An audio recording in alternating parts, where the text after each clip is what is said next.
कारल्याचे काप आपण गोल कापून घेतलेले आहे आणि आपण कारलं फ्राय लागणारं साहित्य कारल्या गोल चिरून घेतलेलं आहे, गव्हाचं पीठ घेतलेलं आहे, तिखट घेतलेलं आहे, काळं तिखट आणि मीठ घेतलेलं आहे. मी काळं तिखट टाकत आहे गव्हाच्या पिठामध्ये आणि मीठ टाकत आहे. आपण हे सर्व मिक्स करून घेणार आहोत. मी गव्हाचं पीठ, तिखट आणि मीठ मिक्स केलेलं आहे. आता त्याच्यामध्ये कारल्याचे काप आपण त्याला पीठ लावून घेणार आहोत.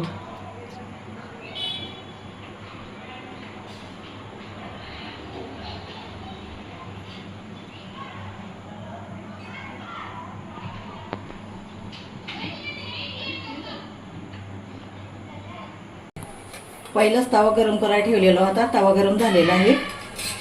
मी तेल टाकत आहे.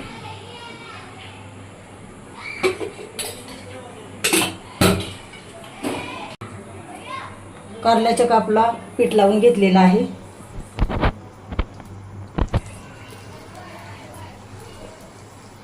कारलं फ्राय करायला ठेवत आहे मी.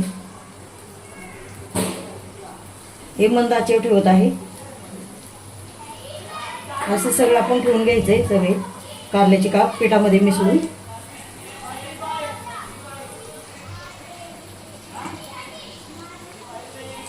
गव्हाच्या पिठामुळे कुरकुरीत होते.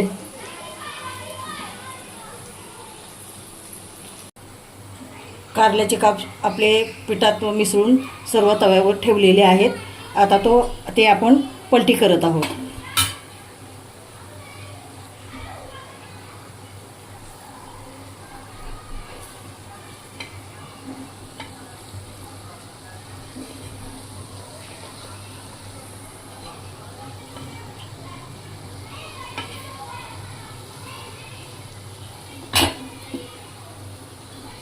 थोडंसं आपण तेल सोडणार आहोत.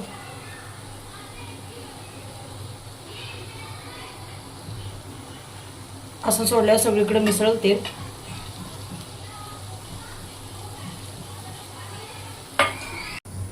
कुरकुरीत असे कारले तयार झालेले आहेत आणि ते डिशमध्ये मी काढून घेत आहे. अशा प्रकारे कारले केल्यावर कारले कडू होत नाही व कुरकुरीत होतं. मला तुम्ही लाईक करा आणि कमेंटमध्ये मला सांगा.